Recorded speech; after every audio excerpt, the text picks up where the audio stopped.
Good evening, students. Today I will continue with the thermal expansion of liquid. So in the previous videos I have already discussed what is thermal expansion and later on what is linear expansion, coefficient of linear expansion, later on superficial expansion and coefficient of superficial expansion, and later at last I have discussed about the volume expansion and the coefficient of volume expansion. I have also discussed the relation between that three coefficients, that is the relation between alpha, beta and gamma. Right, so basically for the recapitulation, it is basically alpha equals to beta by 2 equals to gamma by 3, where alpha is the coefficient of the linear expansion, beta is the coefficient of superficial expansion, and gamma is the coefficient of the thermal expansion. So these three expansions is strictly for the solids only, right?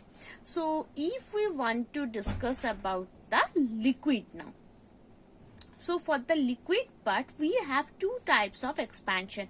First one is the apparent expansion, or next one is the real expansion. Now the thing is that why there is only one kind of expansion for the liquid.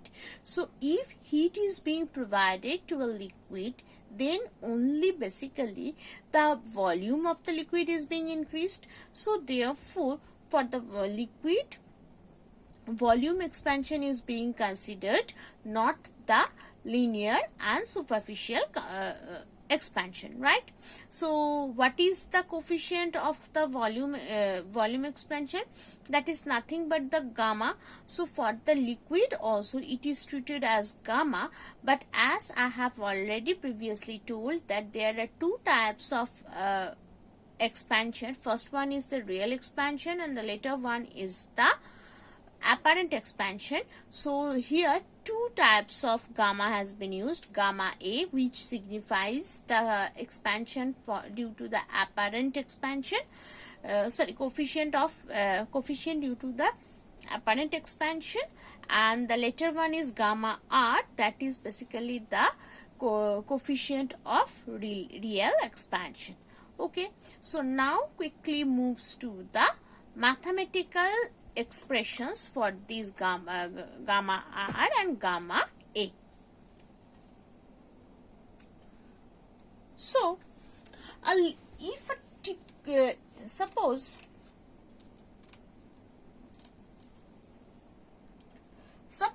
in a vessel a liquid has been taken, right? So when this liquid is being heated, then the vessel also heated. As the vessel is also heated, so the volume of the vessel also increases on heating. So increase in volume of the liquid is more than the increase in volume of the vessel. On observation, the increase in volume of liquid appears to be less than the actual increase in volume.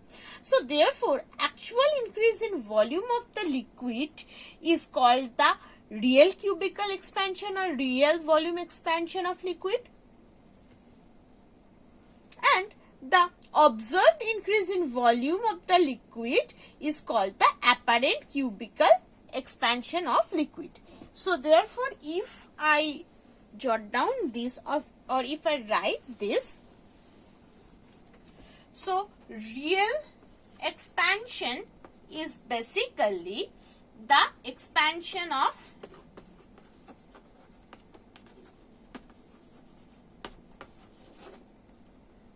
vessel, right? And what is apparent?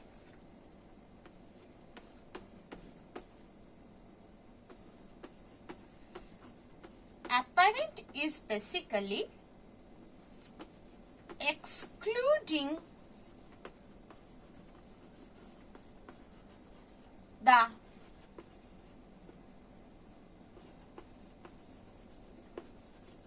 expansion of vessel.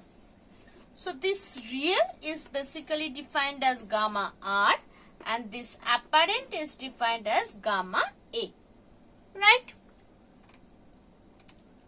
So, what is the relation between this gamma R and gamma A? Let us see.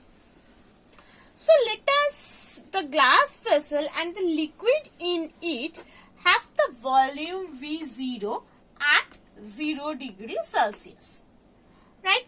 Let gamma R and gamma A are this is the real coefficient and this is the apparent coefficient, right?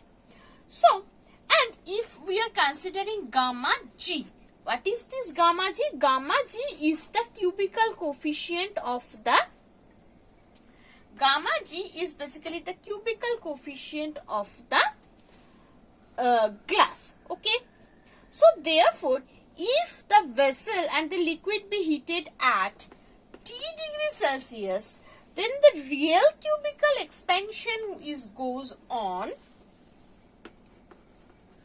So, real expansion becomes gamma R V0T. Apparent, real, here I am writing liquid. Real expansion for the liquid, that is gamma R V0T. Apparent, same for liquid, that is become gamma A V0T. And cubical expansion,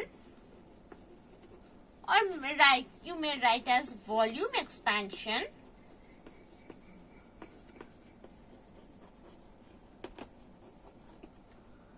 of vessel,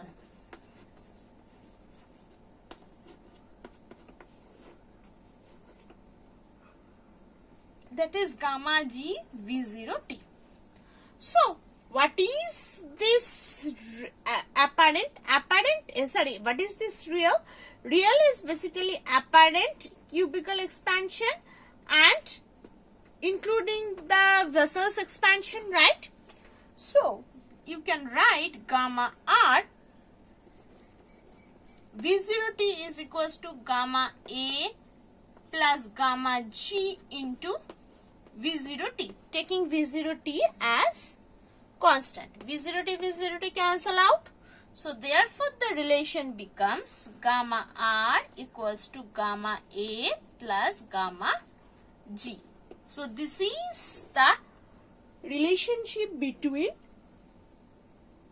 gamma R and gamma A, that is real expansion and apparent expansion. Hopefully, it is clear to all. In the next video, I will discuss the expansion of the gas. Thank you.